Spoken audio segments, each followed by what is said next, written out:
Comme aujourd'hui nous célébrons la journée nationale de l'handicapé, c'est une occasion qui pour nous a plusieurs significations. Tout d'abord, c'est montrer encore une fois que cette frange de population ou de citoyens, on doit être le plus près possible. Je souhaiterais aussi que ça ne sera pas de la façon occasionnelle une fois par an.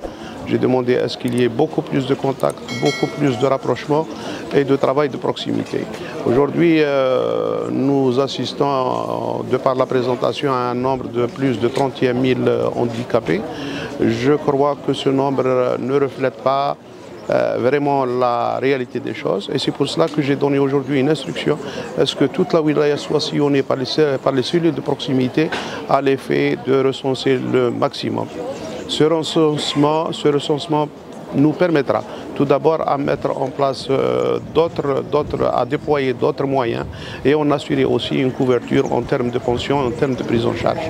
La réticence de certaines familles peut-être a fait que le recensement aujourd'hui n'est pas exhaustif, mais je crois qu'avec ce travail de proximité qui sera initié avec les associations, les Tejmat, les villageois Tewana, on arrivera à atteindre un chiffre qui reflètera au mieux la réalité.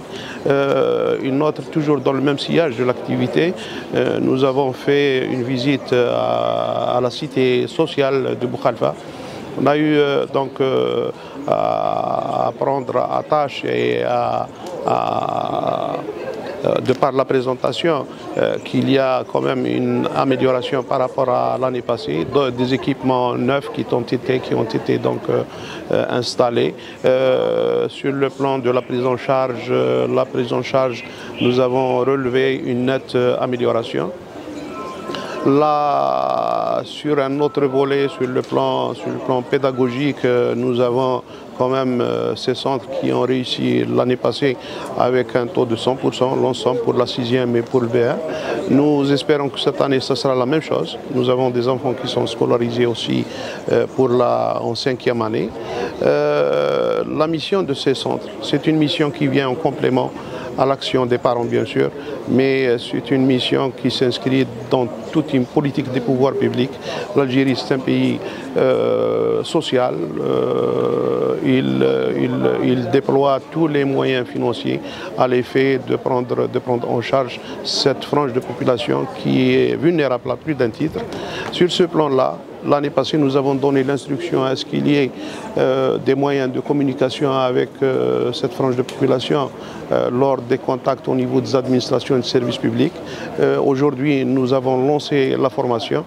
C'est une approche qui tend à rapprocher et à éviter au maximum toute forme d'exclusion et de stigmatisation de cette catégorie qui est autant forte parce qu'elle s'accroche et elle est autant fragile si elle ne trouve pas une attention que je dirais particulière. Non, le chemin est encore long.